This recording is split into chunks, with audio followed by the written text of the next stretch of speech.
கார்த்திக் தீபா சீரியலில் இப்போ ஒரு அதிரடியான ப்ரோமோ வந்திருக்கு. அதுக்கு முன்னாடி வீடியோ பிடிச்சிருக்கேன். எவ்வளோக்குள்ள பிடிக்குமோ அவ்வளோக்குள்ள லைக் பண்ணிட்டு பார்த்து சப்போர்ட் பண்ணுங்கள் ஃப்ரெண்ட்ஸ்.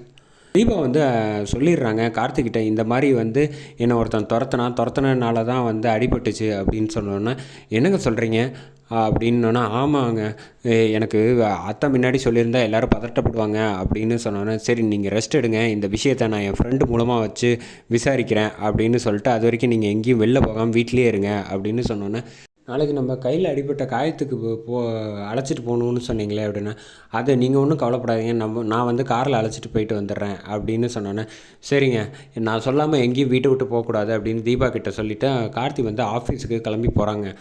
ஆஃபீஸ் கிளம்பி போகிறப்ப வந்து வாசலில் வந்து பார்க்குறாங்க, ஸ்டாஃப் எல்லோரும் நின்றுக்கிட்டு இருக்காங்க.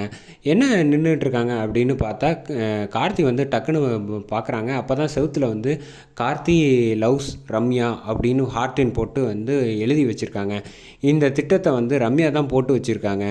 ரம்யா வந்து யாருக்கும் தெரியாமல் வந்து ஒரு ஆளுக்கு காசை கொடுத்து வந்து நீ எழுதி வச்சிரு, ஆனால் இந்த எழுதி வைக்கிறப்ப வந்து நீ சிசிடிவிலேருந்து எல்லாத்தையும் அணைச்சி முடிச்சு வச்சிரு, அப்போ தான் வந்து நீ மாற்ற மாட்ட அப்படின்னு சொன்னோன்னே, சரிங்க மேடம் அப்படின்னு சொல்லிடுறாப்புல. ஆனால் அந்த டயத்தில் வந்து செக்யூரிட்டி எல்லோரும் இருந்ததுனால சிசிடிவியை வந்து அணைச்சாங்களா இல்லையாங்கிறது வந்து ஒரு ட்விஸ்ட்டோடு வச்சுருக்காங்க. அதே மாதிரி இங்கே வந்து கார்த்தி பார்த்துட்டு வந்து செம கடுப்பாயிடுறாப்புல, யார் இது இப்படி எழுதி வச்சுருக்கா அப்படின்னு செம கடுப்பில் இருக்காப்புல. எனக்கும் தெரியலன்னுங்கிறப்பல மாணிக்கம் வந்து சொல்கிறப்பல, ஏதோ நம்ம விளையாட்டுக்குள்ளே நமக்குள்ளே பேசிகிட்டு இருந்தோம், கடைசியில் பார்த்தியா இப்படி ஒரு விஷயம் எழுதி வச்சுருக்காங்களேப்பா, முதலாளி செம கோவத்தில் வர்றாங்களே அப்படின்னு சொல்லிட்டு ரம்யா செம கோவத்தில் வேகமாக அவங்க மேனேஜரோட நடந்து வந்துட்டுருக்காங்க. வர்றதை பார்த்துட்டு கார்த்தி வந்து என்ன செய்கிறதுன்னு தெரியாமல் சங்கடத்தில் வந்து யோசிச்சுக்கிட்டு இருக்காப்புல. மேடம் நான் ஒன்றும் தப்பு செய்யலை அப்படின்னு கார்த்தி சொல்கிறப்ப, எனக்கு நோ நீட் ஆஃப் எக்ஸ்ப்ளனேஷன், இதை யார் செஞ்சாங்கங்கிறது எனக்கு தெரிஞ்சே ஆகணும் அப்படின்னு ரம்யா வந்து கத்துறாங்க. முதல்ல வந்து இந்த மாதிரி எழுதுறதுக்கு யாருக்கு தைரியம் வந்துச்சு? என்ன நினச்சிக்கிட்டு இருக்கீங்க? தேவையில்லாத விஷயத்துலலாம் எல்லோரும் தலையிடுறீங்களா? மொத்த பேரையும் தூக்கி தொலைச்சி அப்படின்னு மிரட்டுறாங்க ரம்யா.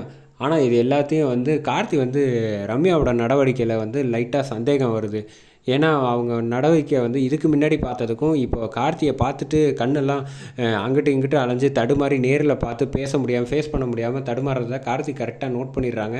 அதோட இந்த ப்ரோமோ முடிக்கிறாங்க.